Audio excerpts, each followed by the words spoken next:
Le premier conseil que j'ai à donner à moi-même ainsi qu'à mes frères et sœurs, pour réussir, ce n'est pas pour jeûner le mois du Ramadan.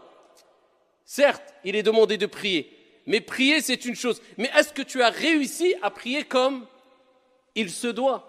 Le prophète n'a-t-il pas dit « Sallu kama ra'aytumuni usalli » Ça c'est réussir la prière. Prier comme vous m'avez vu, prier.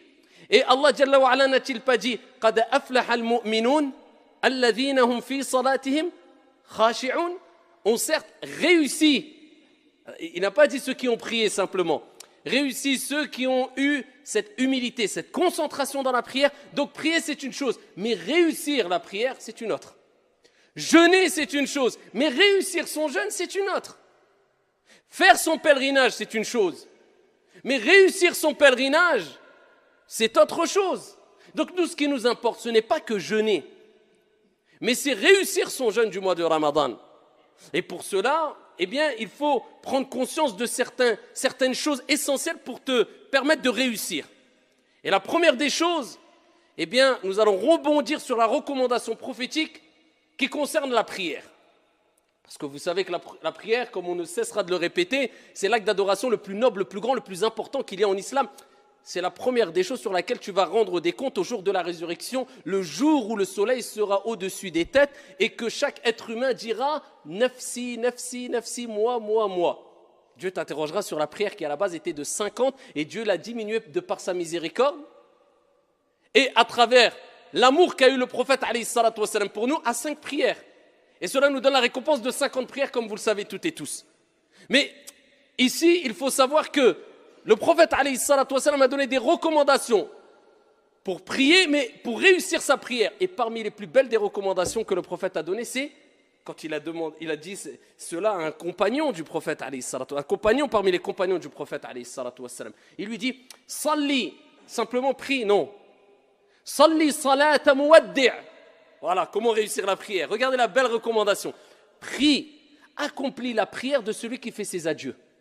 C'est-à-dire le prophète il dit aux compagnons, pour réussir ta prière, eh bien, fais de ta prière comme si c'était ta dernière prière. C'est-à-dire tu te dis, c'est la dernière prière, après je vais rencontrer mon Seigneur. Je vais quitter ce bas monde, je vais quitter ce monde, je vais me séparer de mes biens, je vais me séparer de ma famille. C'est-à-dire c'est le dernier acte d'adoration qui fait partie des plus grands actes d'adoration que je vais accomplir. Et le prophète nous dit, « Innamal a'malu bi al-khawatim » Les actions ne valent que par leur fin. Tu peux voir une personne qui peut-être était égaré toute sa vie, buvait de l'alcool, était loin de la religion, peut-être les derniers instants de sa vie, il va se repentir, il va être sincère, il va être pieux, Dieu va lui donner accès au paradis. Alors qu'à côté, une personne, toute sa vie était dans les actes d'adoration, il manquait de sincérité, et juste avant de mourir, il a tout abandonné, il s'est égaré. Et Dieu lui a donné l'accès en enfer.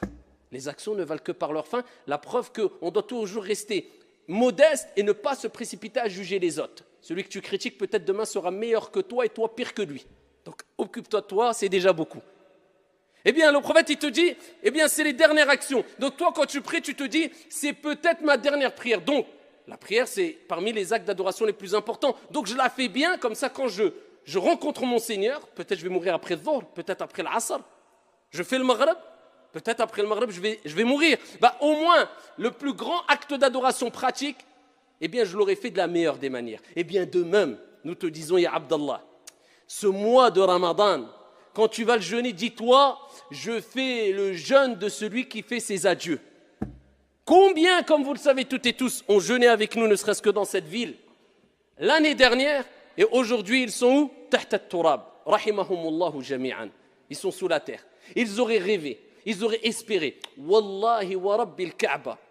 Si Allah subhanahu wa ta'ala leur avait donné l'occasion de revenir sur terre, ils auraient donné tout ce qu'il y a sur la surface de la terre selon leur capacité, juste pour pouvoir jeûner une journée. Eh bien toi, Dieu t'a donné ce cadeau. Cette année, tu vas jeûner. L'année prochaine, 11 mois, on ne sait pas ce qui peut se passer. Déjà en 2 heures, on ne sait pas ce qui se passe. En 10 minutes, ta vie, elle peut vaciller. On sait très bien que tout va très vite, surtout aujourd'hui. Alors que dire de une année? Donc c'est peut-être ton dernier Ramadan. C'est peut-être ton dernier Ramadan. Et ce que tu vas gagner pendant le mois de Ramadan, wa Rabbil Kaaba, de manière générale, tu ne pourras pas le gagner en dehors du Ramadan.